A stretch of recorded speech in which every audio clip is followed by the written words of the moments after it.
advisor to the Swedish Foreign Minister Carl Bildt at the time. I will give you a brief roadmap through the evening. We will have the welcoming words by Olof. Then the panelists will already take their seats here on the panel. And I understand, we will not have any formal speeches. We will start right away with questions and answers from the panelists, who I will introduce as soon as we are settled on the panel. Now, just three more remarks before we actually start. There is a hashtag, so you are very much encouraged by us to tweet about this. The hashtag is War in Ukraine, in one word. We would really appreciate if you could fill in the evaluation sheets that were handed out, and I think there are some left over at the reception area. So we're always interested in your opinions. Please do us the favor.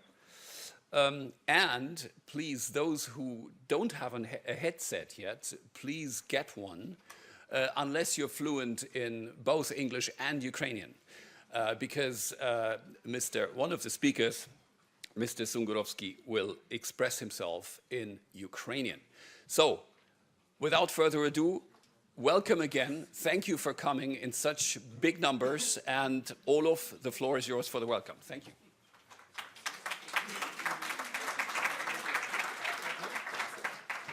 Thank you.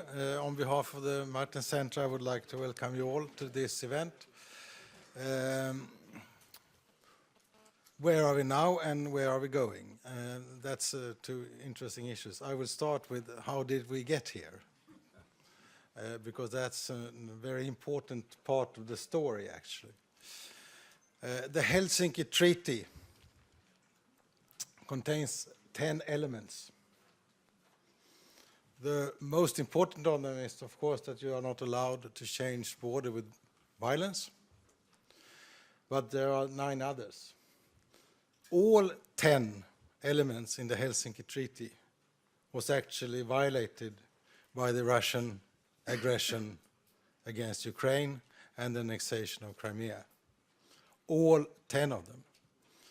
Apart from all other agreements and treaties that was breached by the Russian aggression. And this is, of course, one important aspect when the Martin Center and the EPP take special interest in what happens in Ukraine and with the relationship with Russia. Because the whole European order of security is based on the principles in the Helsinki Treaty.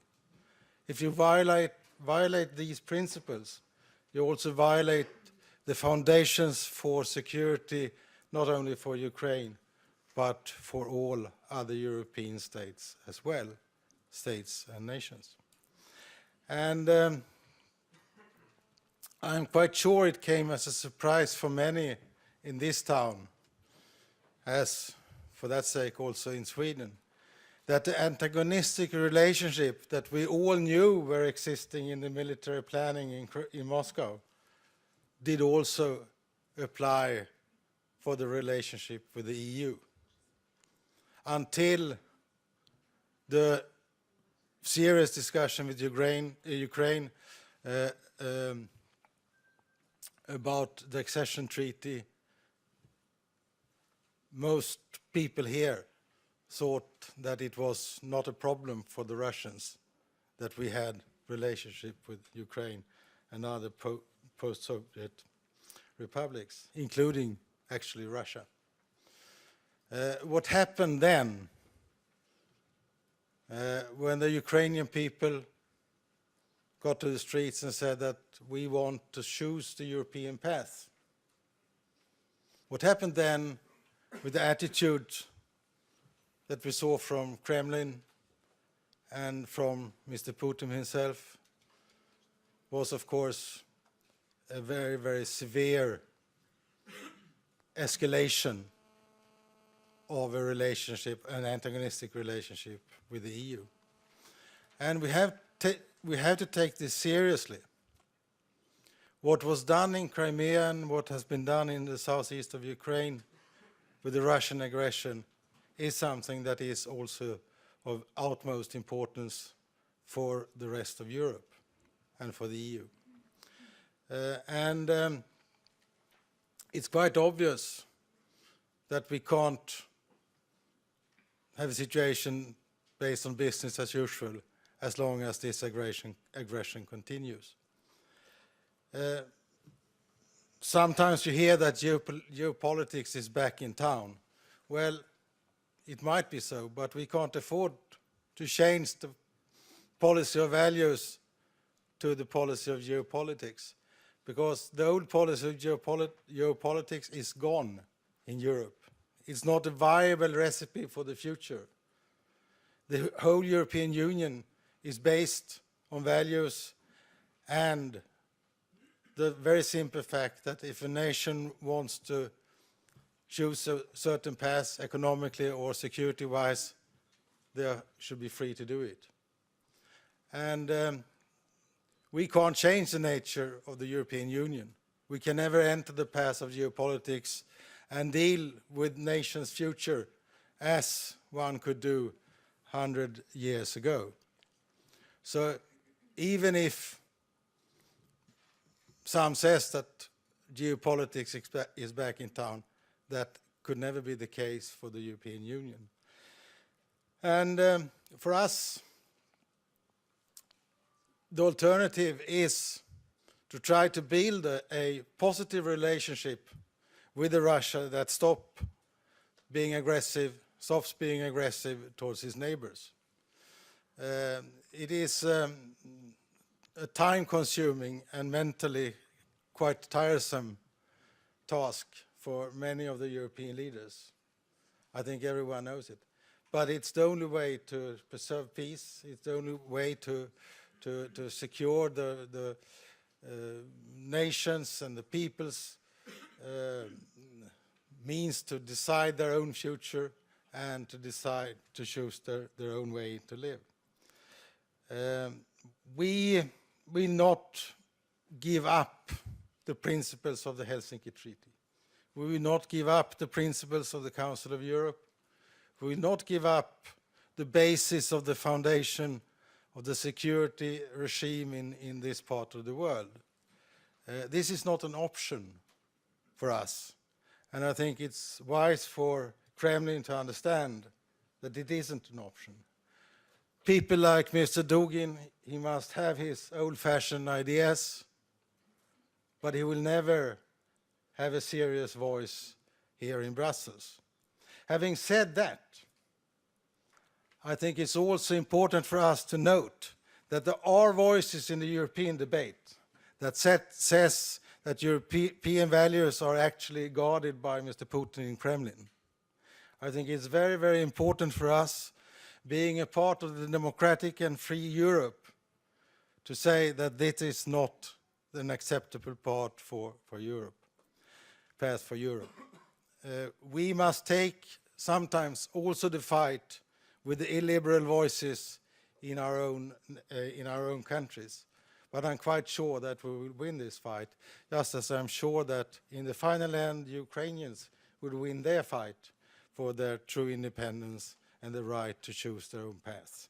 Thank you, welcome, and now let's have an interesting evening.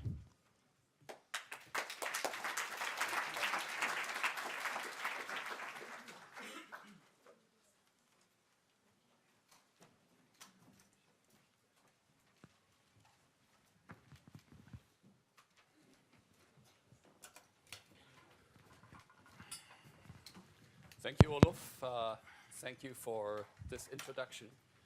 And this is very much the line that the Martens Center has been keeping for this entire confrontation. And my prediction is that this confrontation is also, it's going to be with us for a long time to come. But we'll come to that later on. One thing I unforgivably forgot to mention is that, of course, this is not only an event of the Martens Center, but also of the Ukrainian think tank's liaison office in Brussels, represented here on the panel by Dr. Alena Prestaiko, who has a rich history in the NGO sector, different non-governmental organizations here in Brussels. She's a prolific author on EU-Ukraine relations, EU foreign policy, and transition processes in countries of the former Soviet Union. And she's currently the executive director of the Ukrainian think tank's liaison office. Thank you, Olena, for co-organizing this event with us. Okay, I will then start on my right, at least geographically, on my far right, with Mykola Sungurovsky, who is the director of the military program of the Razumkov Center, the Kiev-based think tank. He has been a consultant to the National Security and Defense Committee of the Verkhovna Rada, the Parliament of Ukraine, and he is a retired colonel with 31 years of military service. He is essentially has been dealing with strategy, with planning, and is also the author of many publications.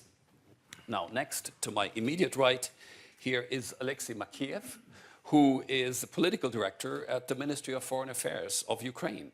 Both gentlemen, by the way, have just arrived this afternoon, had a meeting at NATO, and then directly come to our event.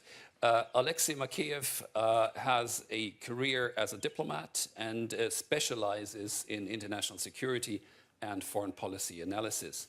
And last, but by no means least, he's been directly involved in negotiating the Minsk agreement and is busy with the implementation of the Minsk agreements, plural, already. And last but not least, Mark Leahy, here to my left. He is the Chief of Strategic Communications, short STRATCOM, at the Supreme Headquarters Allied Powers Europe. That's the European headquarters of NATO, and the biggest one of the three. So Mark Leahy actually comes from journalism. He has a long career as a BBC correspondent. And he's been reporting about breakup of Yugoslavia, the war in Bosnia, conflict with Serbia over Kosovo, where he reported from NATO headquarters. And I think you changed sides at a certain point. You just went over the fence. And absolutely, he's now based in Mons, and I understand that you were a little bit held up by a minor traffic jam that took you 1.5 hours to overcome, but you were not the only one in Brussels. Anyway, thank you all for being here on the panel. And as I said before, we agreed not to have speeches and presentations, but I'll start right away with questions. We'll do more or less, let's say, half an hour, 40 minutes of back and forth on the panel, and then certainly what is very important to us is to have your opinion, to get your views and your questions. So we'll open up into the audience after a certain amount of time. Now, my first question goes to Alexei Makiev. You negotiated Minsk I and Minsk II, and can I ask you, first of all, of an assessment of the current military situation on the ground? What is happening? Is the ceasefire holding? And what are the decisive military developments of the recent months since the Minsk II agreement? The floor is yours. Thank you. You know, I start my every morning with looking in my iPhone and checking the last reports from the front line. And every morning I see their figures, unfortunately not zeros, but some very weird figures. Like, for example, number of everyday shellings of Ukrainian position. Yesterday, more than 40. Number of casualties. We have almost every day people killed or wounded in actions. Since February the 12th, when the presidents of 4 countries negotiated an agreement in Minsk, we lost 65 of our soldiers, more than 200 wounded, and the number of shellings are about 2,500. When you ask me, is that a ceasefire? I will say no, this isn't. Because when in the morning of the Easter you wake up and see that 6 soldiers died at night, it is something which has no place in Europe, in Ukraine, in the world. Unfortunately, after reaching an agreement, we went back home to Kiev, as well as German and French delegation to Berlin and Paris, with an understanding that we reached an agreement on ceasefire and will do its utmost in order to hold it. But the very same day, the Russian armed forces and the Russia-backed militants intensified their attacks to seize the city of Debaltseve. And they achieved that within a few next days, breaching the agreement at the moment of its signature. Nevertheless, we stick to our agreements. We hold the line. We do not put our forces into the direction of the militants held areas. We do not pretend to have more territorial gains. All we would like to achieve in the course of Normandy talks, in the course of the meetings of the Trilateral Contact Group, is to go along the sequence of the Minsk agreements and of the peace plan of the president. And there are at least 4 elements in the whole constellation. First, one should cease the fire and stop hostilities. Second, withdraw artillery and withdraw foreign troops from the territory of Ukraine. Then,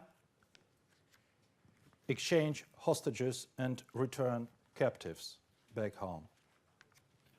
And then go with political and social economic topics, and first of all, hold local elections, which would provide a needed basis to talk to the people who are legitimately representing those regions. And with all those legitimately elected people, in the course of local elections, which are to be monitored by the OSCE and shall be free and fair, we will start talking about final political resolution of the situation, thus bringing peace back to Ukraine.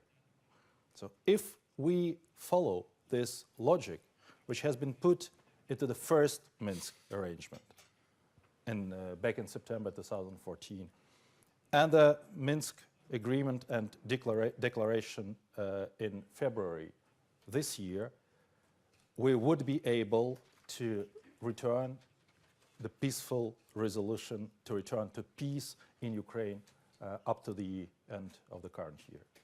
Okay, I have a very simple question. Why is it not happening the way you described?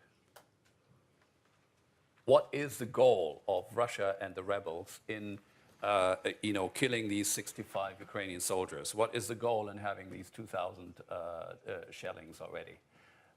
What's the concrete goal of these operations? Well, we have to ask Russians about their goals, but I Anyone don't think that they would give you a sincere answer, because we used to know that the language of the Russian Federation, of Russian officials, is nothing but propaganda, and I would now use this non-diplomatic term, lie.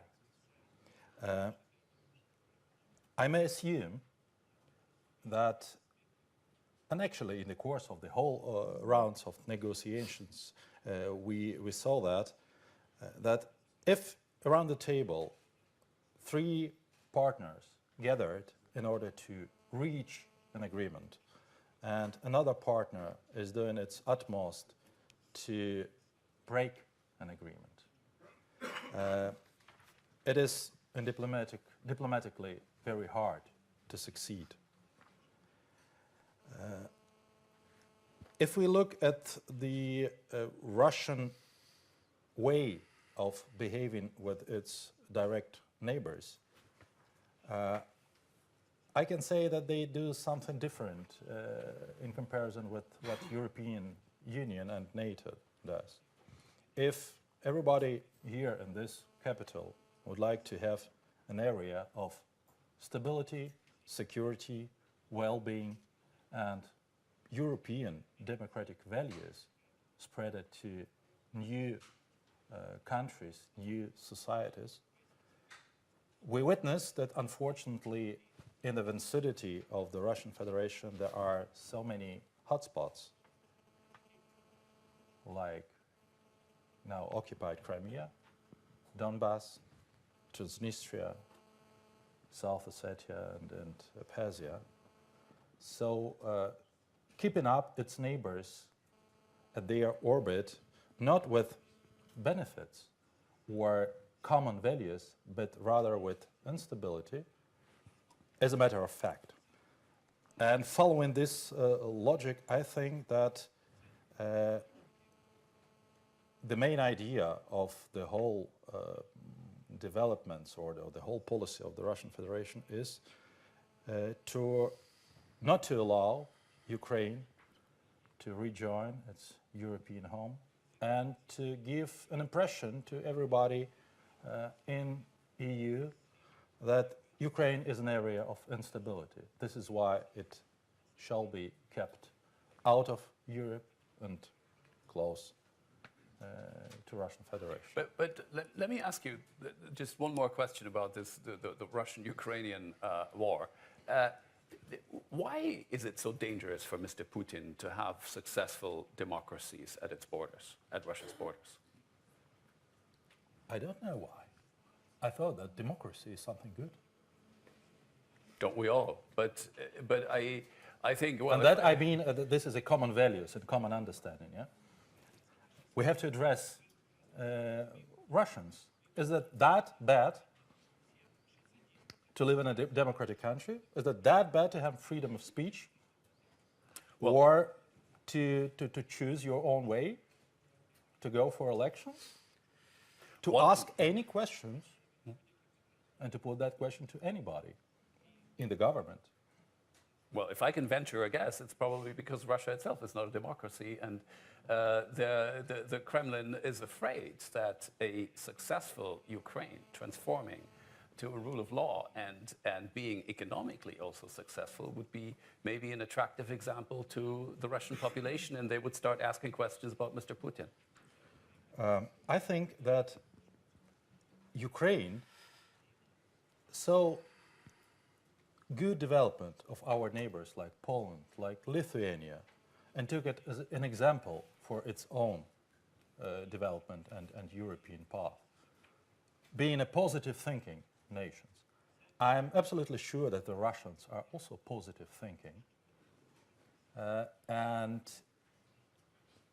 as far as Ukraine develops into European country of European values, more and more Russians would understand that this way of living in the 21st century, sharing values and not waging an aggression and war, is the key to be successful. Excellent. Mr. Sungurovsky, I would like to now turn to you for military expertise, and I would like to ask you, what are the concrete developments in the armed forces of Ukraine? Where have you seen the best improvements? What are the remaining problems? What are the challenges the immediate challenges for Ukraine's armed forces at the moment? Дякую. Я хотів би почати з того, що я презентувати самого себе. Я закінчив 5 курсів англійської мови, і кожен викладач говорив мені, що ви дуже бегло розмовляєте англійською, але це не англійська, тому я краще українською. По-перше, я хотів би додати те, що казав пан Олексій, стосовно тих цілей Росії, які зараз переслідує пан Путін. По-перше, це їх всього 4. По-перше, це утримати свій режим. Це режим, як за його визначенням, це режим такої суверенної демократії. Це такий винахід російської пропаганди. За Радянського Союзу це був демократичний централізм, зараз це суверенна демократія. Так що Росія – це демократична країна, виявляється. По-друге, це не випустити Україну з орбіти свого впливу, те, що казав пан Олексій. На регіональному рівні це внести розкол в євроатлантичну спільноту. І по-четверте, на глобальному рівні відновити ті позиції, які мав Радянський Союз за холодної війни, коли з ним рахувалося. От 4 цілі. Вони залишилися, вони були завжди, і вони не змінюються від зміни прізвищ президентів. Це було за Єльцина, це було за Путіна. І це буде, скоріш за все, за його наступного президента.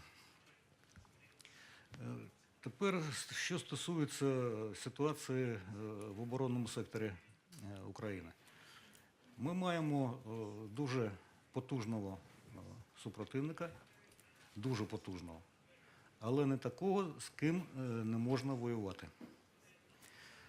Справа в тому, що оті хвилі навчань, які відбувалися на границях, на кордонах України минулого року, це була, так би мовити, дуже ефективна дезінформаційна кампанія, метою якої було втілити в розуміння західних політиків на Україні, що Росія – це настільки потужна держава, з настільки потужним військовим потенціалом, що з нею не можна воювати. І в це повірили. І вірять до сих пір. Але якщо взяти ту чисельність військ, яка за повідомленнями була на кордонах України, і порівняти її зі спроможністю транспортної інфраструктури Росії у цьому регіоні, то вона не могла пропустити такої кількості військ. Тобто це була дезінформаційна, дуже вдала дезінформаційна операція.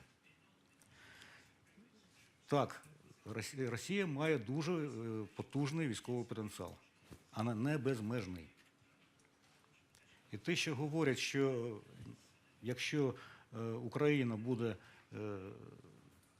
розгортати в зоні військових дій дедалі більшу чисельність військ, то таку ж чисельність військ може розвернути і Путін. Може, але не безконечно. На сьогодні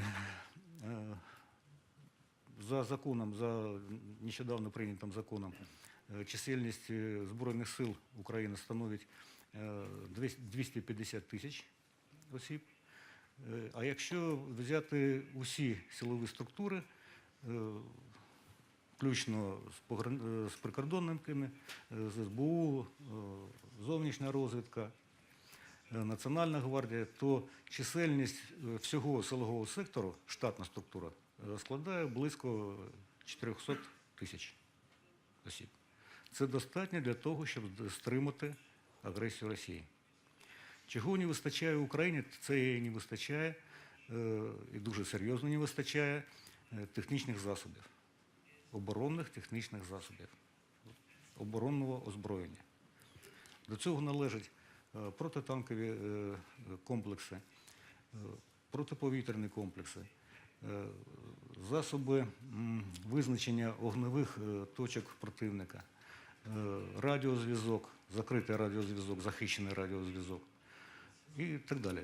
Дуже великий спектр того озброєння, який потрібен для того, щоб вести ефективні бойові дії. Що хотів би зазначити стосовно тої західної допомоги, яку потребує Україна стосовно оборонних озброєнь, що за моєю особистою оцінкою,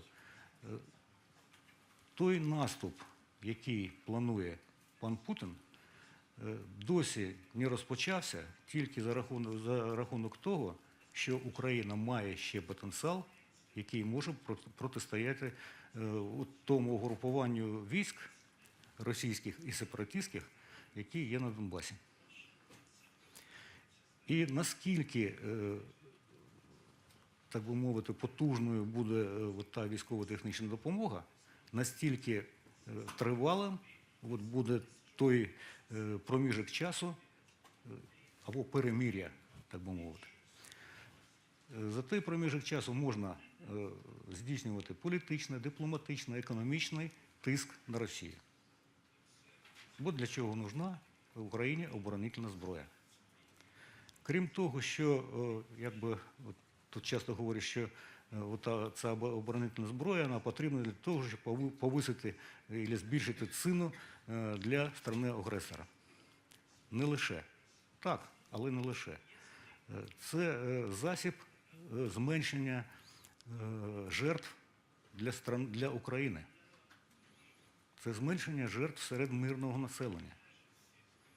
Оскільки кожен оборонительний засіб – це засіб знищення вогневої точки супротивника.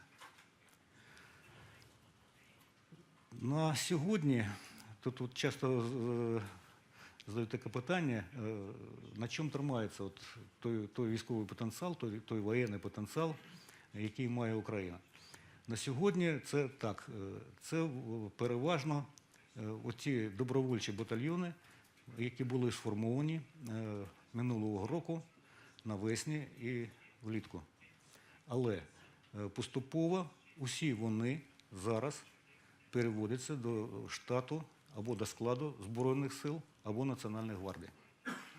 Тобто це вже не незаконні або позазаконні військові формування, це вже залишився лише правий сектор, 4 батальйони правого сектору, які проходять процедуру переводу до складу Збройних сил.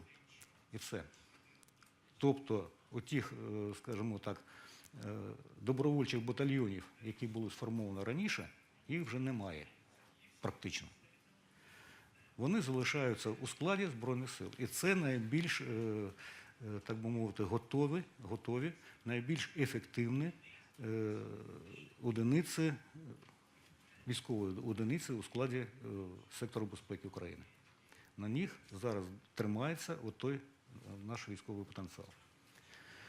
Крім того, за рахунок заходів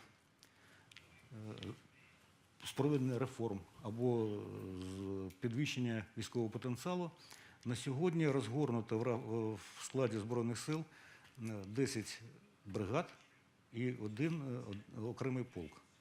Це достатньо для того, щоб усі вони практично перебувають на сході України, в зоні бойових дій. І це досить такий потужний військовий кулак. Але нам потрібна зброя, оборонительна зброя. Військово-промисловий комплекс, оборонна промисловість України на сьогодні має потенціал для того, щоб оснастити ці бойові одиниці бронетанковою технікою, стрілецькою зброєю.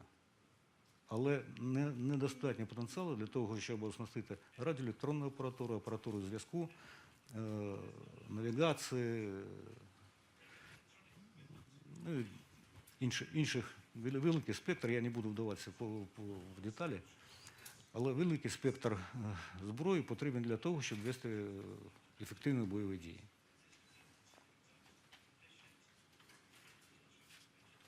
Okay, thank you very much for these detailed explanations. I hear you about the need to equip the Ukrainian armed forces with modern defensive weapons. I fully understand what you're saying. And yet, we both know, all of us know, what the answer is of most leaders in Europe. It is that, well, the deliveries of these systems by member states of NATO and the European Union for the moment is not on the cards. And the part that is implied very often or sometimes even explicitly included here is that Russia can escalate any move of that sort to a point where Russia is still militarily superior. Russia has, and I'm quoting, I'm paraphrasing these leaders, Russia has escalation dominance, as it is called in strategic language.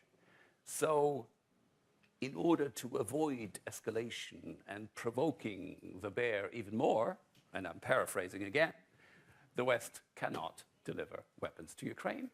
And Ukraine will have to make do with what it has at the moment, and of course with training missions by 3 nations at the moment: Canada, United States, and the United Kingdom. So what can be done in the absence at the moment of Western arms deliveries to Ukraine? What are further steps to strengthen Ukraine's defense? Насправді тут я можу не погодитися, що Захід не готовий постачати зброю в Україну. Запад чекає сигналу від Сполучених Штатів.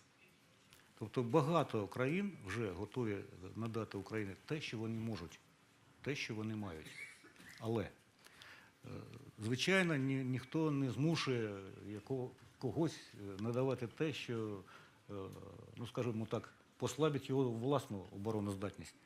І тут повинні застосовувати такі нестандартні заходи. Наприклад, Україні зараз надають просто технічну допомогу, без зброї. Але якщо Україна має якийсь оборонний бюджет, який призначений для того, щоб закупати і зброю, і технічні засоби, то ті засоби, які надали як допомогу, можуть піти, скажімо так, в плюс, і ті кошти, які передбачені на їх закупівлю, можуть бути перенацілені на те, щоб закупити у когось ту зброю, яка потрібна. Але здесь потрібен той самий стратегічний менеджмент. Чому я зараз дуже часто повторюю, що крім надання Україні технічної допомоги, фінансової допомоги, нам потрібна допомога встановлення так званого good government, належного управління. 23 роки в Україні насаджується такий спосіб управління, як кризисний менеджмент. Але кризисний менеджмент дуже добрий тоді, коли є, скажімо так, дорожня карта, коли є стратегія. Якщо їх немає, то ті от короткі кроки або ручний режим управління, він невідомо до чого приведе. Отак ми жили 23 роки. Нам треба перебудовувати нашу систему управління. І в цьому ми чекаємо допомоги, і ми отримуємо таку допомогу. На сьогодні в Україні працюють в оборонному секторі безпеки, по-моєму, 40, да, советник? Близько 40 советників від НАТО, від окремих країн, від Ізраїлю, які діляться з нами своїм досвідом якраз от проведення реформ, і в тому числі в системі управління. Excellent, thank you. I think we'll come to the political questions later on. I'd like to stick with the military situation for the moment. And Mark, I'd like to ask you, How does all this look from NATO's perspective? What is the situation on the ground? What are the potential developments? Well, you'll have seen last night the U.S. State Department put out a statement that they're seeing several things. They're seeing an increase in air defense systems. They're seeing an increase in the Russian troops on the border, and that they've seen a dramatic increase in training. I think probably people who just read the newspapers and go onto the social media and the news media will have seen all of those elements highlighted. So what there's been a consistent pattern of is that despite the Minsk agreements, that there have been more tanks, more armored vehicles, more artillery, a very large increase in training. And what you're seeing is the Russians, I believe, are trying to switch away from, as far as they can, from doing direct Sorry, support. Mark, your microphone is too low. Okay. Try that. Okay. How does that sound? Is that better? Good. Okay. Go on. Yeah, even I can hear me now. Yeah, so to briefly recap, as the State Department put out last night, we've seen an increase in Russian air defense systems. We've seen more training. We've seen an increase in troops on the border. And all of those things have been highlighted. And as I say, if you look in, some of the best sources you get are people on the ground. There's some very dramatic BBC stories today. What does all this mean? I think what it's indicating is that the Russians, ever since the Minsk II agreement are doing, is they're trying to switch the balance from doing direct support, where they're having to do the fighting, in order that the separatists can do the fighting. So they're giving them better equipment, and it's almost laughable now that the Russians are always saying that all of the equipment the separatists have, they got from the Ukrainians. But if you look at the Ukrainian equipment, you look at the Russian equipment, all the Russian equipment's much better, So somehow all the shiny tanks were taken by the separatists, and all the old tatty ones were left with the Ukrainians. They have given them a huge number of high-end equipment, and they're teaching them how to use them, so that they don't have to be quite so overt. If you look at the pattern over the last year, the separatists have never really been able to achieve very much on their own. So they tried to take Donetsk airport, they couldn't. So in came some Russians, they took the airport, and then they left again. The same thing with the Debaltseve pocket. They've been banging away at that for months. They didn't achieve it. They had signed up to Minsk II. They needed some quick action. So what did they do? They sent in some Russians to a lot of artillery, a lot of tanks, really hit it hard, and then got out. And that's the pattern. But they'd rather not be visible, because the strategy that they're looking at is multi-pronged. They do not want economic sanctions from the EU. So what they're looking to do, and what the separatists are looking to do, is to push the boundaries of the Minsk II agreement to their benefit, but without triggering an EU sanctions reaction. So they calculated that they could abuse the agreement to take Debaltseve. And they calculated right. So what are they calculating now? I don't think they'll be able to take Mariupol without the EU reacting. So my guess, this is just Mark Leahy, not official intelligence, I don't think they're going to go for Mariupol, not because they don't want it, but because that would be a step too far. But there's other bits that they could go for. They do not want an independent eastern Ukraine. They do not want Novorossiya, because as our colleague said, strategically they want it to be the Trojan horse that influences Ukraine. On the other hand, the separatists do want an independent state. So there's a tension there. So people like Sakharenko, they want independence. They want to be a client state, but the Russians don't, because eastern Ukraine is much more useful to them strategically to be able to undermine Ukraine. So an independent eastern Ukraine is no use to them. So that's where they are. They're trying to shift that away so that they can gradually erode the consensus on sanctions.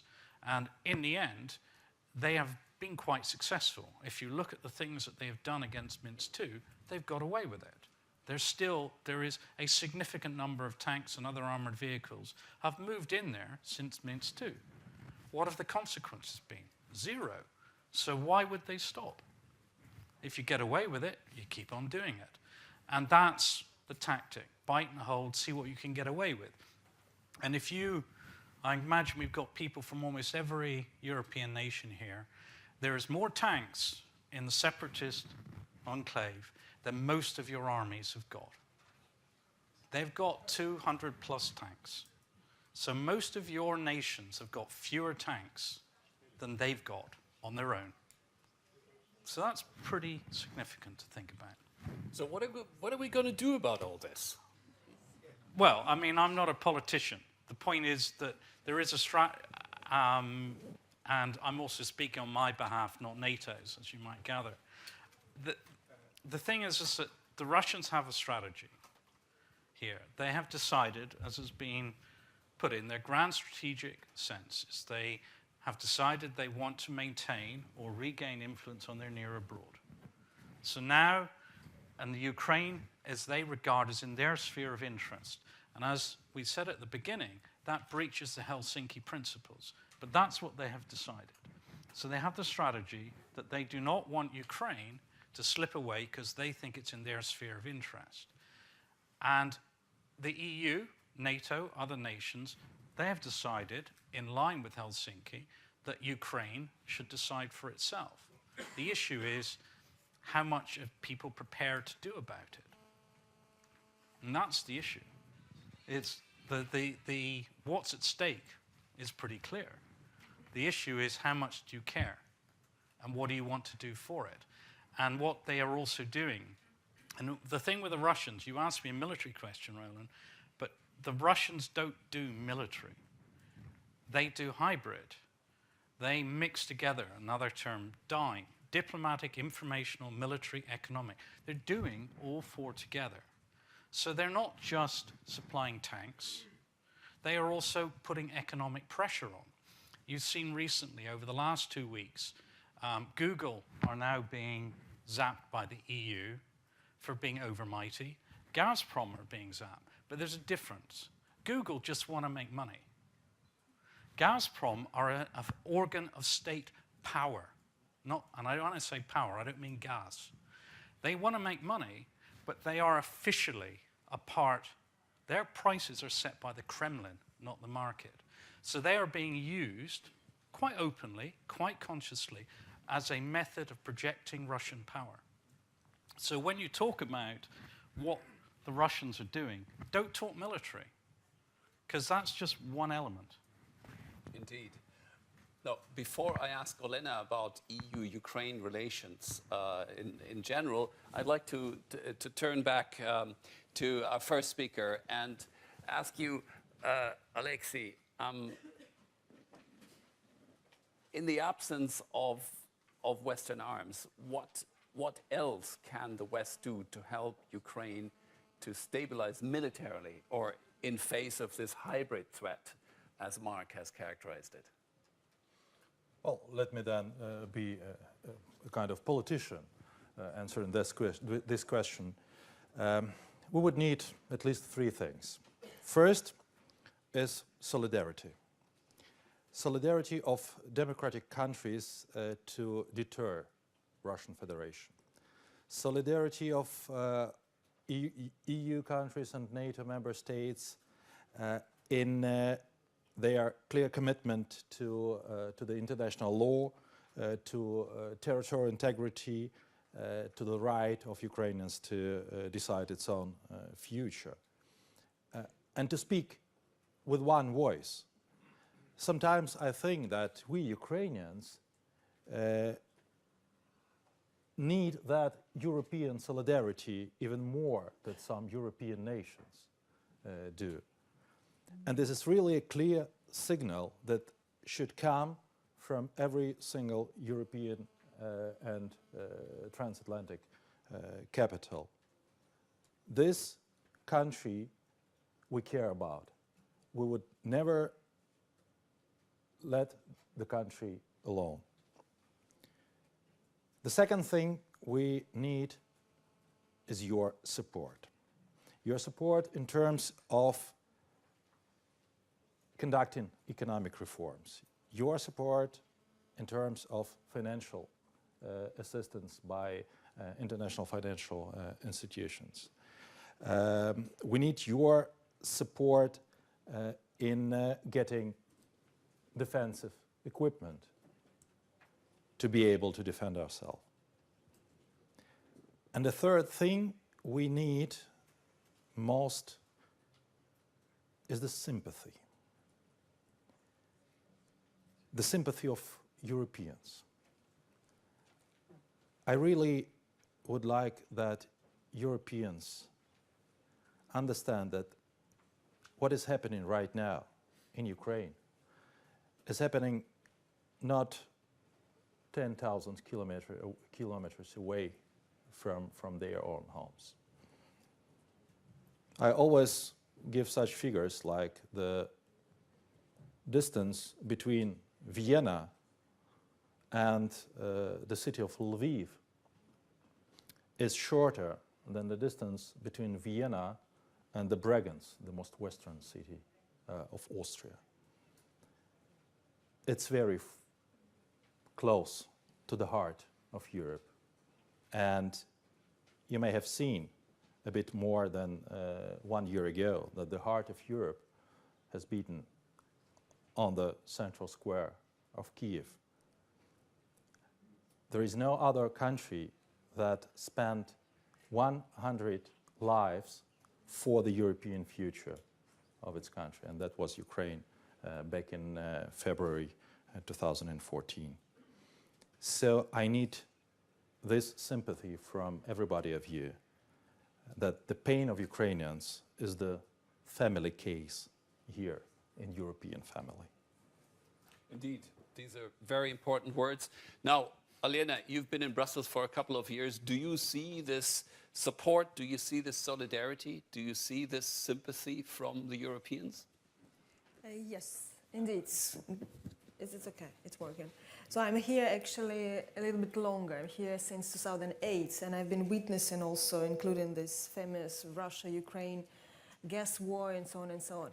And what I can feel, but this is my personal, let's say, estimate, is that after this European Euromaidan, European Union citizens, they have finally recognized Ukrainians. No, they recognize themselves in the Ukrainians. They recognize that this nation is capable of fighting for its freedom. And that's the key.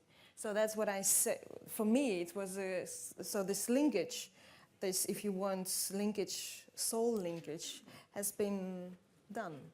So now it's a role and it's place for everyone to work to make it happen formally.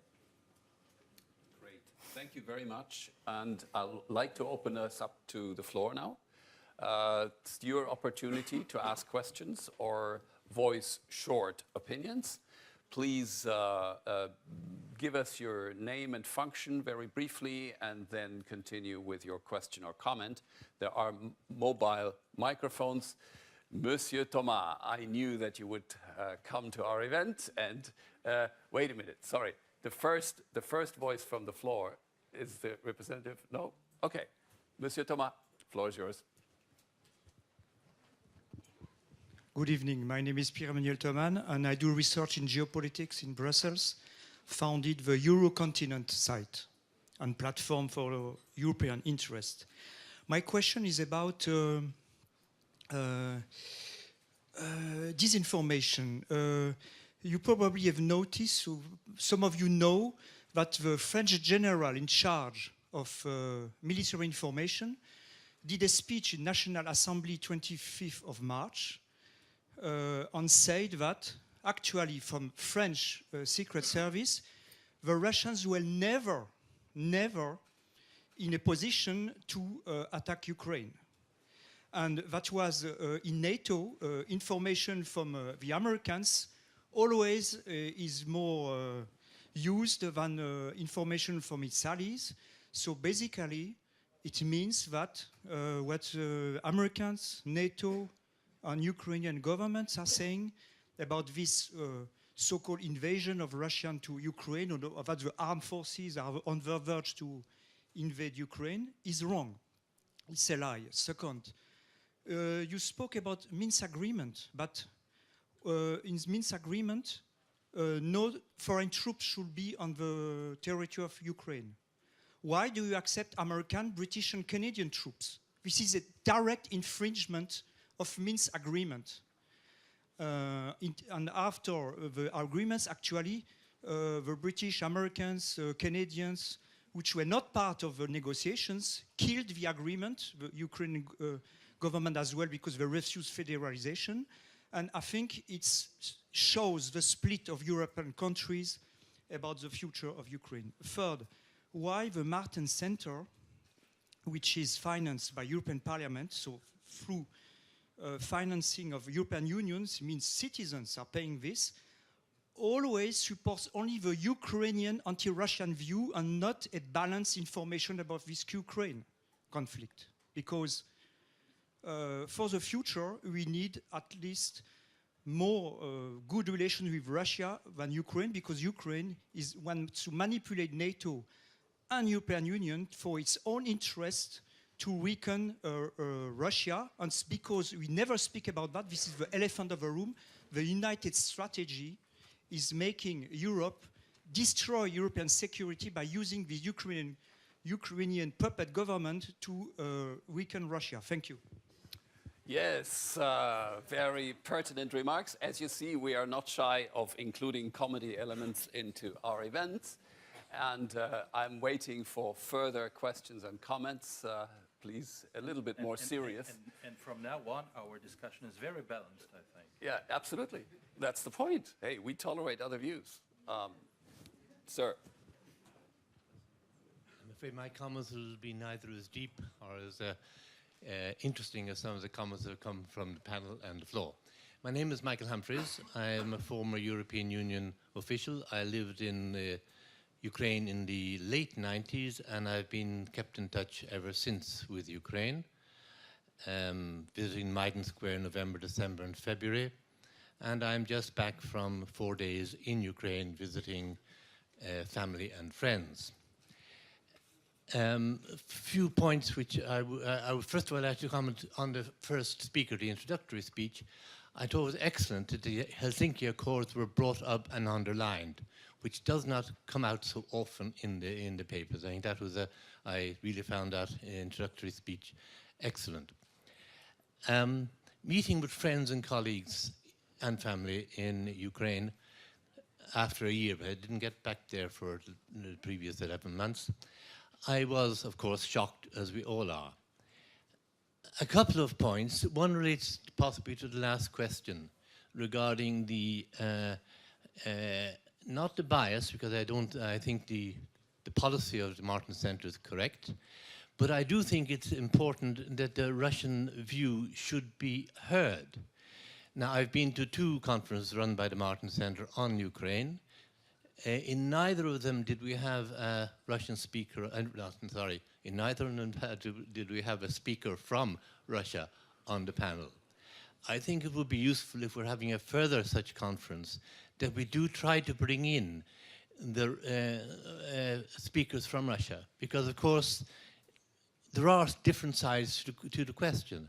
I have my own vision, and my vision is very clearly, strongly biased towards Ukraine. I have family there, I have friends there, I will keep my contacts there.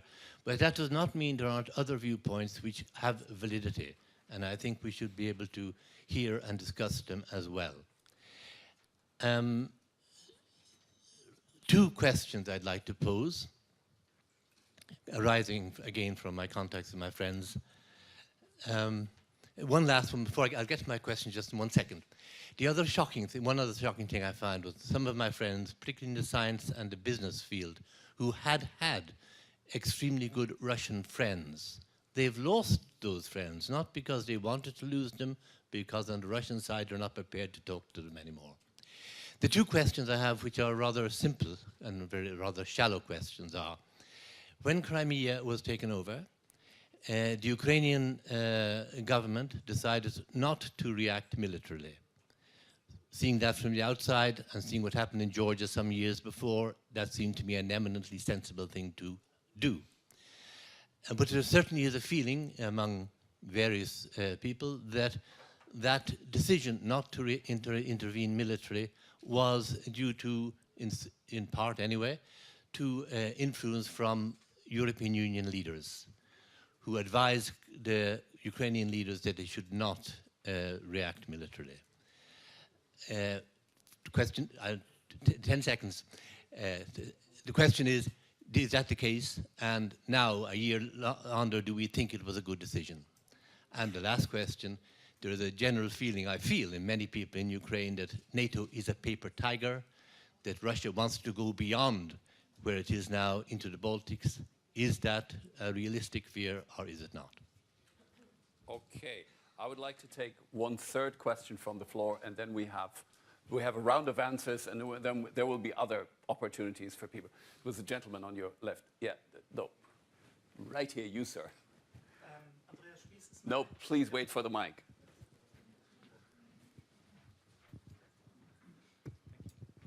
My name is Andreas Spieß. I'm German.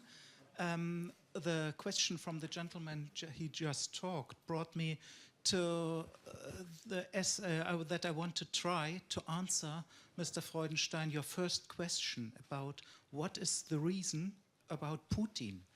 I think the reason is a lack of freedom. Putin has been risen by the KGB intellectually. The people by whom he learned, they are, so to say, the grandchildren of those who have learned in the time of Stalin. Stalin was thinking in categories. He once, in a discussion about the Pope, just put the question, how many troops has the Pope? Just to show that was the way of thinking in those former times. We now in Europe, we don't think in military categories. We think in economic categories, in many other categories. But this way of thinking has not been come into Russia. And that's, I think, is so important that we try to talk to Russia and to try to open this country and to make them common with our ideas. On the other hand, of course, I think it is right. We also need to listen to Russia, what they want. But I think we have a chance that Russia might listen, because all the propaganda we hear from Russia shows to me that Putin has a bad conscience. If not, he wouldn't need to have propaganda. He would have said, I do this and I'm right, point. But he makes propaganda and he tries to change. So that's my question. Wouldn't it be good trying to help Russia come out of its own hole? We are here, we are talking Germans, British, Polish, now Ukrainian people, and we change ideas. And this is, I think, the lack of Russia in the moment, unfortunately. Thank you. Thank you very much for these questions. As I said, there will be another round. But for the moment, I'd just like to say one word on behalf of the Martens Center, because it was mentioned by several speakers now. As far as the Russian point of view is concerned, well, there was a conference of the Martens Center together with the Hans Seidel Foundation a few weeks ago, at which the NATO ambassador Grushko had ample opportunity to voice all his views and complaints and threats. Threats were made against the Baltic states. You see, we don't need this in every event of the Martens Center. It's enough if we do it once in a while, and I unfortunately couldn't make it for that event. If I had been there, I would have clearly contradicted that gentleman, because threats against smaller nations are not part of what we want to hear in debates. But that was a Russian point of view. All right. Now, let me give the floor to my fellow panelists here to answer some of these questions. We had can we help the Russians to dig themselves out of the hole in which they are? We had the question of why no military reaction to the occupation of Crimea. Maybe that's for you, Mr. Sungrovsky. Why don't we start with you? And then also the question of further actions against NATO. Maybe that's for you, Mark. But let's start with Mr. Sungrovsky. Ви знаєте, жінка часто говорить, от я у тебе ж розумна дружина, Я говорю, так, але хто тобі таке сказав? Я сама. Так от Росія сама себе вмовляє в тому, що вона миролюбна, вона спроможна, вона велика держава. Тобто росіяни зараз за рахунок, хто це називає пропагандою, я це називаю зомбуванням, перебуває в тому інформаційному просторі, комфортному для себе. І вивести її з цього комфортного кола дуже важко. От часто говорять, ми не слухаємо Росію. Хто не слухав Росію з 90-х років? Була політика допомоги модернізації Росії, була політика перезавантаження. Було зроблено дуже багато кроків для того, щоб порозуміти Росію, для того, щоб допомогти Росії, для того, щоб насправді підтримати, хтось думав, що рух до демократії. Тобто зроблено було багато. По-друге, чому, скажімо так, дуже часто зриваються, так би мовити, розмови з Росією? А от побачте, яким чином розмовляють, скажімо так, російські колеги? В режимі монолога. Вони не витримують розмови в режимі аргументів. На цьому тримається той самий комфортне інформаційне коло, на цьому тримається пропаганда. І вийти з нього неможливо. Чому я казав, що от ця російська політика не залежить від прізвища президента. Це вже вірус. Це вже, скажімо так, хвороба на психологічному або на психічному рівні. Це дуже важко. Це дуже на тривалий час. І хтось за часів, коли готувалася остання стратегічна концепція НАТО, я не пам'ятаю, але хтось дуже таку гарну фразу казав, що без Росії дуже важко побудувати будь-яку систему безпеки. А з Росією це неможливо взагалі. Хтось вже тут говорили дуже часто говорили про цінності, цілі і так далі. Є 4 такі основоположні критерії, які говорять про майбутнє або про ефективність вже існуючих альянсів, союзів, партнерств. Це цінності, це інтереси і способи реалізації, які формуються в рамках або в координатах цих цінностей. Це позиції стосовно загроз і способів протистояння, це наявність ресурсів і готовність до спільного їх використання. Якщо цих критеріїв немає, не буде і партнерства. Ми часто запитуємо саме себе, а куди ми йдемо? Часто відповідаємо, ми йдемо до нової системи безпеки в Європі.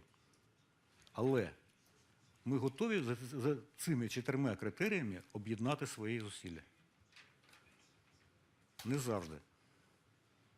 І тут не треба попереджати, так би мовити, історію.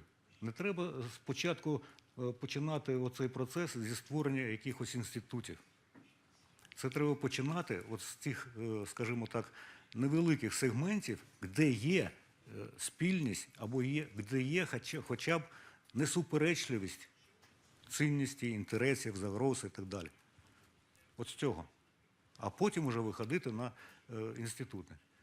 Якщо ми спочатку почнемо з інститутів, ми створимо робочі місця для бюрократів, і на цьому процес завершиться. По-третє, дуже часто говорять, що допомагаючи Україні, ми провоцируємо Путіна. Відповідаю, Путіна не можна нічим спровокувати. Нічим. Його можна спровокувати лише власною слабкістю. Якщо Путіну є потреба в наступі, він спровокує сам себе. І немає тут ніяких сумнівів. Так завжди відбувалося.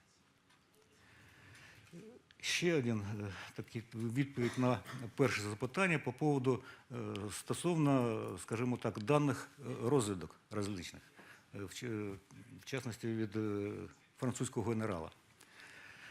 Українська сторона користується тими розвідданими, які вона добуває з різних джерел, у тому числі з агентурних джерел всередині російської армії. І вони збігаються, не збігаються лише з оцінками французького генерала. Чомусь. На сьогодні, за даними з розличних джерел від НАТО, джерел, які ми отримуємо від партизан, які працюють в Донбасі, від агентурної розвідки. На сьогодні, часто говорять, що є присутніми кадрові підрозділи російської армії на українській території. Їх там немає.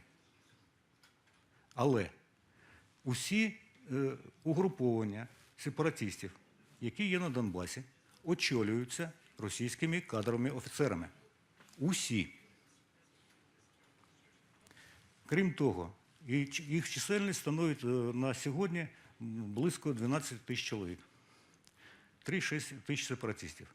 Плюс 54 тисячі угруповані на кордонах з Україною, на російському кордоні. Створені пункти управління, створені пункти логістики, створені пункти прийому поранених, ну і так далі. Повна структура логістики. Це свідчить про те, що готується масштабний наступ. І він відбудеться. Його метою буде, скажімо так, просування далі на українську територію з метою змусити Україну ще раз сісти за стіл переговорів, погодитися на те, що Луганська, Донецька республіки визнати їх в територіях Донецької і Луганської областей, дати Росії сухопутний коридор до Криму і надати статус невизнаним республікам. От чого на сьогодні добивається Путін. Це буде дуже великий плацдарм, з якого почнеться подальше просування на українську територію.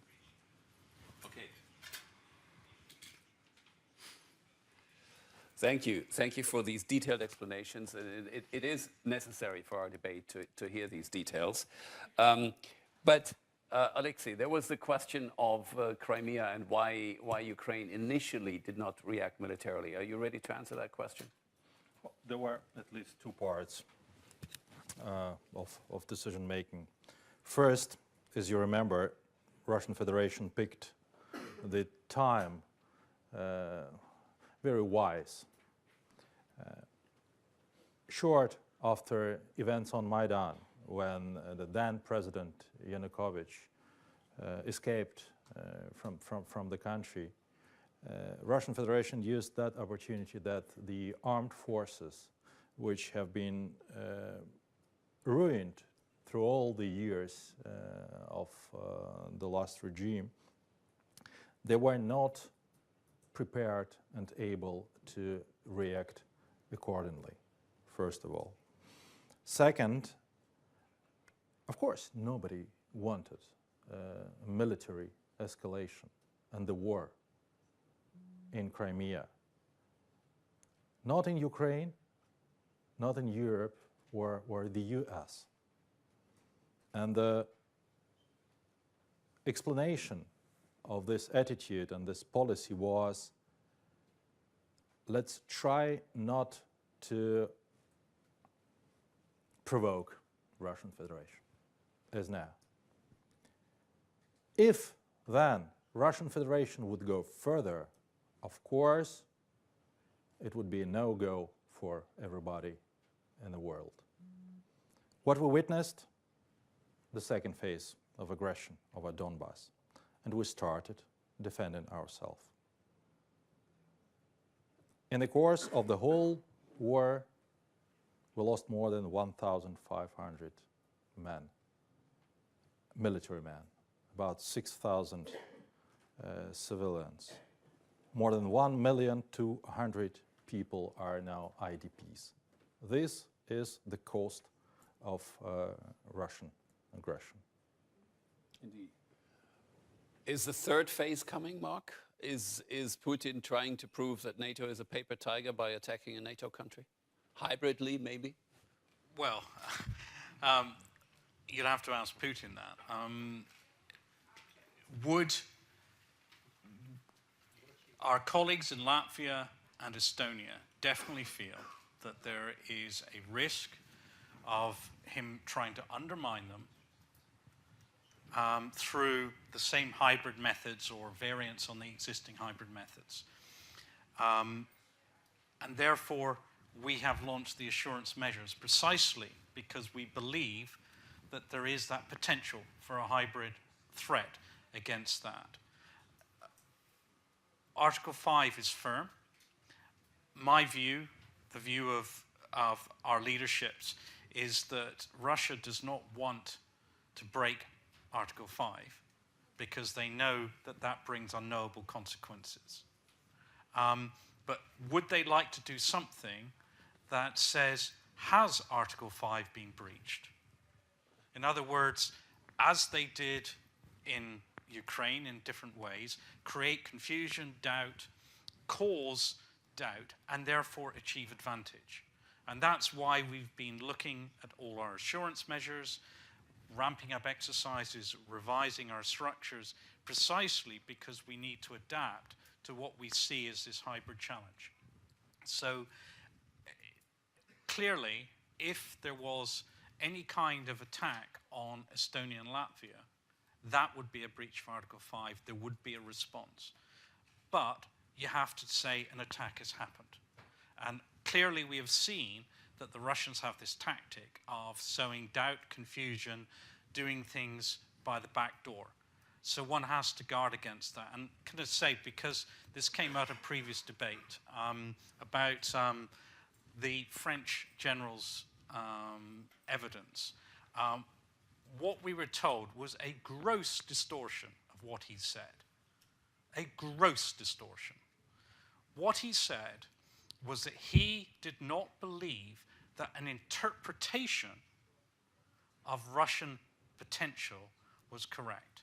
He's referring to a specific occasion when Sakir said he believed that the Russians had the capability of going to Crimea and beyond.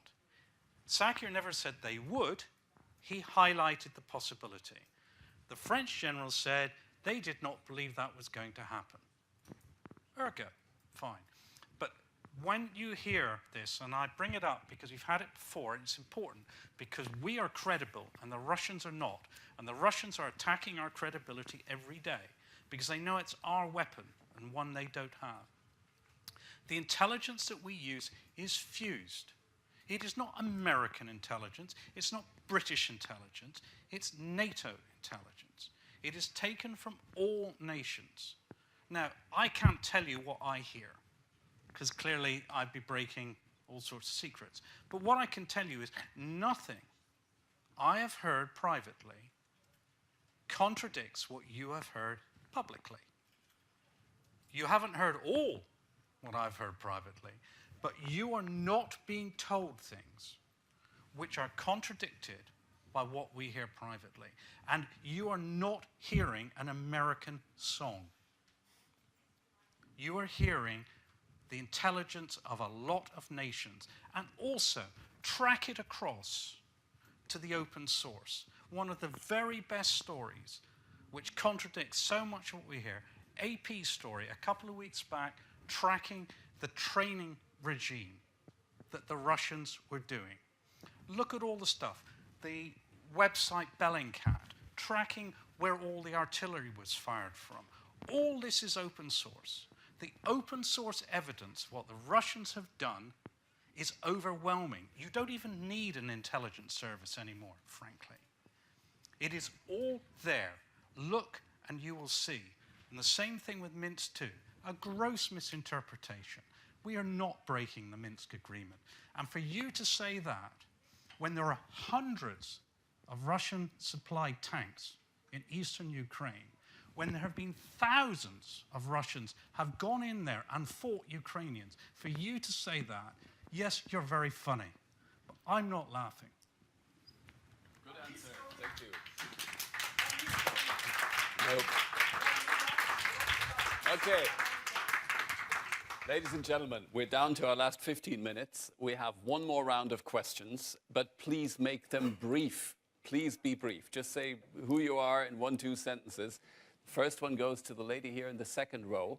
Please have the mic and keep the other arms up so I can see you. I'm Annette Godard, Ludwig von Mises Institute Europe. And most of what I wanted to ask has been said now. But there was a remark that I did read in a newspaper that the moment that Ukrainians are having more victories, then Russia can't tolerate that and has to reply to that. So in the end, it never stops, in fact. The way the war is now done is new. It's a calculation of chess playing, new technology. I think tanks are not even the most important part. But I don't want to talk about that. What I was worried about was the public opinion that is going to be influenced. And people believe in the end, also here in Brussels, during conferences. And in the end, they told me, yes, but the Russians are right. They are peaceful. They don't want war. Europe and USA are aggressive. They want to gain Ukraine. And how can we, well, you say that Putin is saying that because he doesn't believe in his own words, and that is why he needs his propaganda. And of course, it is an old weapon of the old former communist party. So it's understandable that they use it again, but we have to do something against it. And then the third, and that is my question, in fact, I've been several times in Ukraine giving a lecture in Lviv. Don't say Lvov, because that's Russian. And what they were telling me all the time was not about economic situations, but about the freedom. They told me all the time, Polish are able to travel everywhere. We aren't. And once I went back by bus, because there was no other way of transport, and if you could have seen that huge barbed wire wall, you don't believe it. It was worse, it is worse than Berlin. Thank you so much. Yeah. We have other people that want to ask questions. First one goes to the lady right here, right by your hand, and then Christian. Thank you. I'm Simona from European Partnership for Democracy. I'll be brief. This would be a question for Mr. Leite, or maybe anyone who's interested to answer. You've mentioned Latvia and Estonia with regards to a possible hybrid attack from Russia, right? How about Lithuania? It borders Kaliningrad, and it's become recently a weaponry warehouse, pretty much. Its strategic location is also very important. So if you could give any comments about that. Thank you. Christian, right here. Not yet, please. That one, and then you. Yeah, thanks a lot, Roland. Christian Forstner, Hans Seidel Foundation. Yeah, I'll start with a brief comment on the issue if there is a speaking slot for Russian speakers as well, and we had it, yeah. And if we provide a speaking slot, or if we invite a Russian speaker, this does not mean that we sideline or support the position of Russia.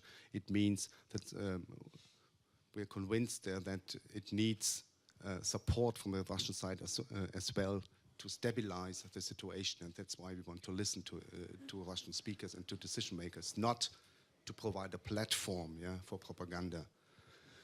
Concrete questions. Yeah. Now, Alexei, you referred to the Minsk, and you were part of the authors of the Minsk agreements. Yeah. Mark hinted at a possible rift between the separatists, and the Kremlin, Could you witness it, in your negotiations in Minsk, that there might be different approaches to the stabilization process in Donbass or Luhansk between the separatists and Moscow? And maybe a second question to you directly, Mark. We are, of course, very, let's say, disillusioned about the possibilities in our engagement with Russia and between NATO. But nevertheless, if we just the recent, more or less successful negotiations on Iran. So, do you believe that there is a room for engagement on other issues and other pressing international issues with Russia, despite all the conflict we have in Eastern Europe? Thank you. And the next question goes to the gentleman here in the back. Yes. Я буду спілкуватися на українській мові. Я сам з Києва представляю міжнародну дипломатичну місію народної дипломатії Європейська Україна. Я пройшов весь Майдан, був капеланом на Майдані і пройшов з першого дня до останнього. Колись я служив в Московському військовому округу, був у розвідці, і нас посилали в Афганістан. Я готував сам хлопців туди, і я скажу, що ми можемо боротися з Росією сучасною зброєю, тому що СССР програла тоді війну, тому що Америка поставляла афганцям сучасну зброю, і ми нічого не могли зробити. Ми втратили там 15 тисяч людей і вийшли з Афганістану. Зараз українці, хлопці, я маю хлопців, які зараз, мої друзі, воюють там, на передовій, воюють капелани, воюють мої друзі, і вони кажуть, що нам не вистачає тої зброї. В 94-му році Україна здала свій третій ядерний потенціал у світі, і був підписаний Будапештський меморандум, де Британія, Росія і США підписали меморандум, де вони зобов'язалися захищати Україну. Зараз Росія каже, що Америка веде наче війну проти Росії, але я їм завжди кажу, що Америка виконує свої зобов'язання. Британія чомусь трошки так мовчить, вона теж повинна виконувати свої зобов'язання. І я бачу так по спілкуванню тих моїх друзів, які виходили з Іловайського котла, вони мені розповідали, що той Іловайський котел, там були застосовані всі регулярні частини, не просто, як казали представники, що то були якісь офіцери, там були регулярні частини військових Російської Федерації, і мої друзі були у них в полоні. Батальйон Донбас, мої друзі, які вийшли звідти і залишилися живими, вони з ними отак обличчя зустрілися, не стріляли, просто здалися в полон, тому що вони казали, що ви попадете в ДНР і ЛНР, вони вас розстріляють. І їх потім передали уже як військовополонених туди нашим військам. То йде війна проти України регулярною частиною Російської Федерації. Про це треба казати відкрито. І Путін заявив в Угорщині недавно, що йде війна шахтарів, простих шахтарів, колхозників, які взяли просто зброю і воюють проти регулярної армії. Мені було просто смішно, наче вся Україна не може подавати дві маленькі області, півобласті Луганську і Донецьку. Це є явна брехня, тому що там воює регулярна армія Росії. І нам зараз потрібні не балачки, не обіцянки, а та допомога, яку обіцяли по Будапештському меморандуму Америка, Британія. І я вас прошу залучити. Я дякую Мартин Центр, який проводить зараз такі зустрічі на підтримку України. Дякую вам. Thank you. Thank you. Thank you. All right, we continue just with two more questions. Sorry, not more than that. And ma'am, right here. Thank you very much. Good evening. My name is Tiona Laurelashvili. I come from Georgia, and I would like to thank both centers for organizing this very interesting debate, even with the comic intervention from my back. And regarding the comment, I would like to briefly comment that unfortunately, I'm not really convinced. By the. Excuse me, I'm speaking. Sorry. I'm not convinced by the answers. Keep on talking. I'm not convinced by the answer of the EU leaders why EU should not help Ukraine in strengthening its military capacity. And I think that the post-cold balance is at stake, and Russia needs to be contained. Because, of course, we all understand that EU needs Russia to some extent, but it should be mutually beneficial. And how far Russia can go, this is the main question. Apart from the solidarity and sympathy, I think that European Union needs strong communication policy with the citizens of Ukraine to deliver the strong messages what Europe is. And obviously, Riga summit is approaching, and European Union will do more. Especially, you should do more in regard with Georgia, with Ukraine, and with Moldova, because we need new ways to approach the European Union.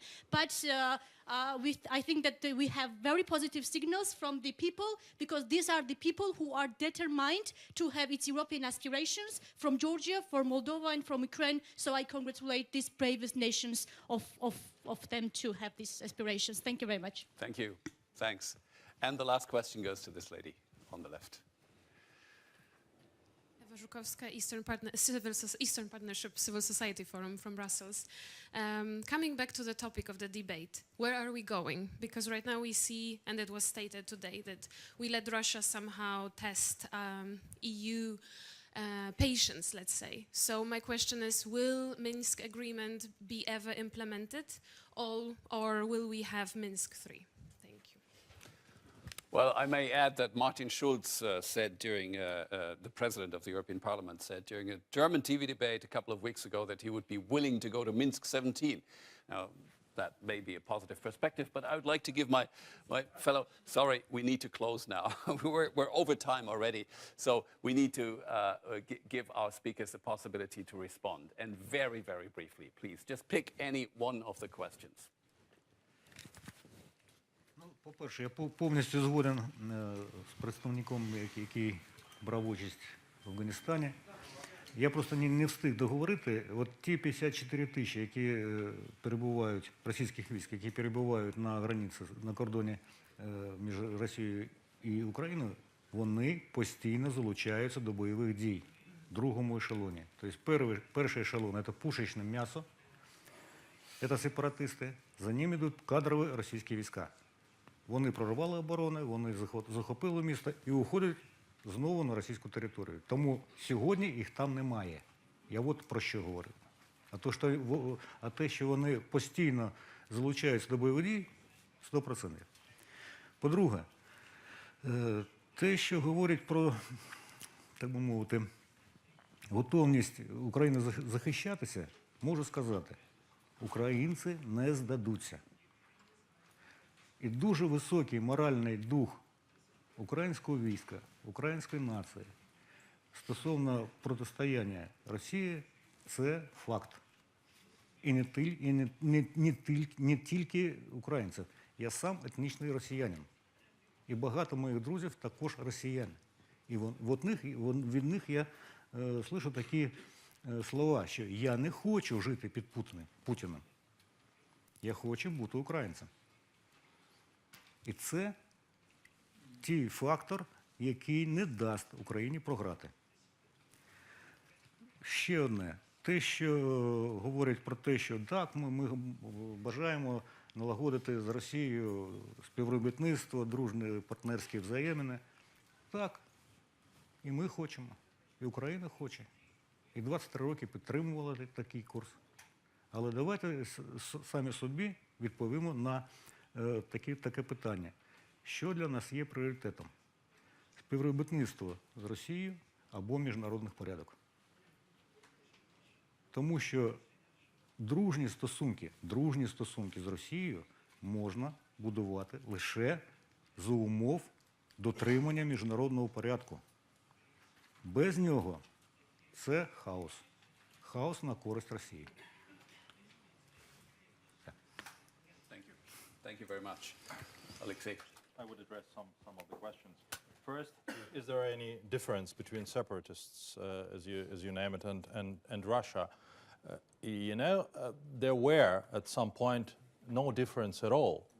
And once upon a time it happened that simultaneously the separatists in the format of Trilateral Contact Group and the Russian Federation in the format of Normandy format put on the table the same wording. But now there are differences. And I assume these differences comes only then when it is needed for either for Russia or for their proxies. I would definitely support your idea of fighting for freedom and hoping for freedom. You know, nothing can change the whole country better than the opportunity to be free and to travel free. This is why giving freedom, visa freedom for Ukraine, for Georgia, for Moldova, as it was also the case several months ago, this is the key in order to have this community to feel the part as part of Europe. And maybe I would suggest also to look at the Russian Federation.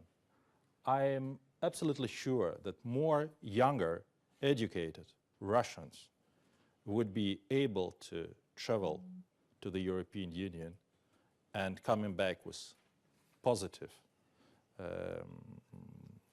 thoughts. That would be positive impressions. That would be a major shift in consciousness of the whole Russian society. And the issue of communication policy. I'm happy that European Union at their latest EU summit decided to work out a new strategy of fighting propaganda and communications. I'm happy that we are cooperating closely with NATO member states and with NATO headquarters.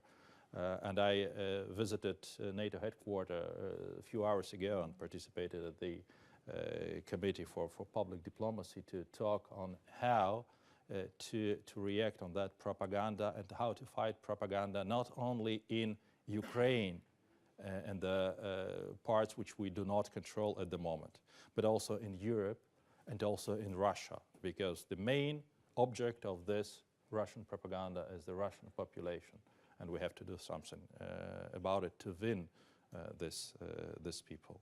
Easier said than done, but we're working on it. Mark. Okay, some direct ones to me. Lithuania. I would just say, with regard to Lithuania, it doesn't have the same level. No, sorry, it's still too low. Still too low? Okay, how's that?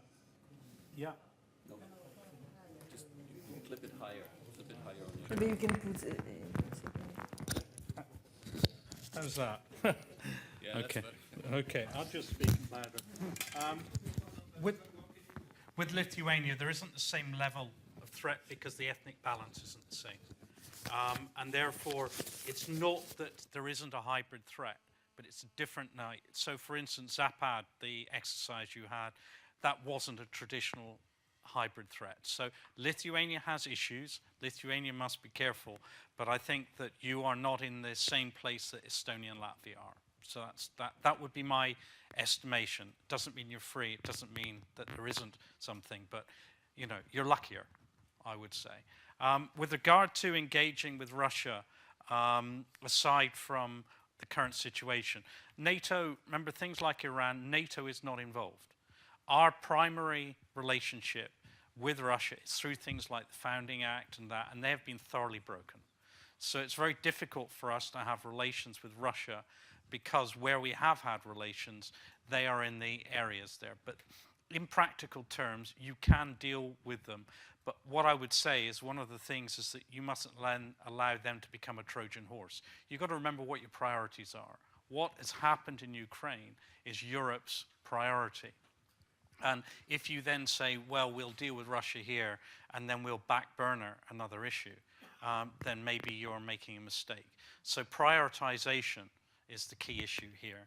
I just want to look, because it's my area, very briefly at the issue of information. Remember that Sputnik Russia Today or RT, they all have full access here. So when we talk about we've got to give the Russians their voice, the Russians have a voice. It is not the same. You cannot have this kind of debate in Russia. So, you know, let's not beat ourselves up because Grushki isn't on this platform. There is plenty of opportunities for the Russians to say what they want in our societies. Thank goodness, because that's what our societies are. But Putin's center of gravity, he doesn't have a bad conscience or fear. He recognizes his center of gravity is the Russian people. And since he got back in to be president, you can see a long succession of closing off the information space in Russia, closing it off quite systematically. So let's not beat ourselves up when you look at the pattern of activity there, because he recognizes he needs to protect his center of gravity by isolating them from outside influence. And that's what he's doing, and that's what he's done with effect. Thank you, Mark. Thank you, everyone here. It's been a fascinating debate. Olena will make the final remarks, but before that, I would like to re-emphasize that, you know, this is not just about Ukraine. That already, of course, would be enough of a reason to hold an event like this and to keep debating. But no, this is about all of us. This is about all of Europe. This is about our future. This is about we are going to live together in the 21st century, which is why the Russian war against Ukraine plays such an enormous role for the activities of the Martens Center. We are also involved in an effort to help popularize difficult reforms. There's the program we have called Ukraine Reforms, where our president, Mikuláš Dzurinda, former prime minister of Slovakia, brings former successful prime ministers and ministers from Central Europe to go to Ukraine, spend 2 days, go on television, be on panels, address target groups with one big message. We did it, you can do it as well. You know, this is not the usual consulting stuff. This is actually spreading the gospel of transformation to a people that is, for many good reasons, insecure at the moment. So that's another point that the Martens Center would like to emphasize. And I can only say, of course, when we talk about EU leaders, when we talk about the EU and its member states, we certainly hope for a much more robust Western response to Russian aggression. Now, one more technical remark. Leave the headphones on your chairs when you leave the room. And now, Olena, thank you so much for co-organizing this event, and the floor is yours. Thank you very much. And I would like to echo, the more I listen to our discussion and also other discussions, I just come to the conclusion that we have to do more. And we have to do it in different formats with different players. Because this, I believe, would be the main message from our discussion today, that we all are together in it. It's not Ukrainian crisis internal. It is not a bilateral war, Ukraine, Russia. It's about global threats. It's about attack on the global security order, which we have had, and we do not have it anymore. And the truth is that we do not have an answer to this. And this would be, if we were sincere to each other, then we would say that we don't know what to do, because when you have a nuclear power which is demonstrate how unhappy it is with the current state of play, and it chooses the weakest neighbor, which they themselves consider the brotherhood neighbor, the brotherhood nation, and they take it as an instrument to show the whole world how dissatisfied they are with the current state of play, then what do you do with this? And we do all know that we do have our constraints and we do not have to break our own rules. But what if these rules have been already completely broken? And this leads us to looking for the respondents in 3 different layers. First, it's national layers, and this is a task for Ukraine, because Ukraine could have done much more and better in the battlefield of internal fights for reforms. Because as we, as our external, as expert community, we say that failure in Crimea, even in eastern Ukraine, in war or military operation would not mean failure of Ukraine, but failure in reforms would mean failure of the country. And that is why we, as expert community inside Ukraine and also outside of Ukraine, we push for our own governments to do more. And do not use war as an excuse of not performing in the scale they can do this. And we as expert community and also NGO sector and people, that's what we have, people. We are ready to push and we are ready to implement together with the government. So this is the first national layer. The second is European security level. And this is a clear threat. It's not even a clear threat. I mean, if we be honest, it's already broken. Helsinki Act is not working, and Budapest Memorandum is not working. And then what do we have? What do we have in hands? Not too much. And then the third layer is international order. And again, sooner or later, we might face the time when we have to reconsider the whole structure of international security and maybe the whole structure of international relationship with regards to this conflict. Because as it has been already told here, the war is not over, the conflict is not over, and it's most certainly that we would witness the continuation of aggression. And and I would agree with Mr. Sungorovsky that there's no need for external, let's say, trigger for this. It can come from within Russia, and then we might witness this again and again. So the key messages would be: the hybrid war needs hybrid response, that we have to be all together here, and that also stands with Ukraine as a case to defend yourself.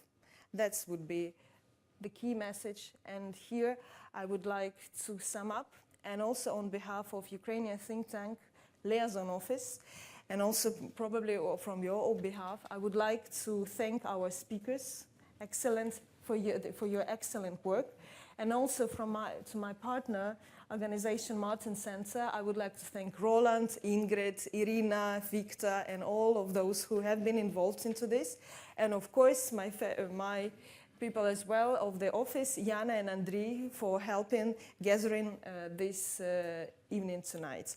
Thank you very much, and we will be happy to welcome you in our next events. Thank you.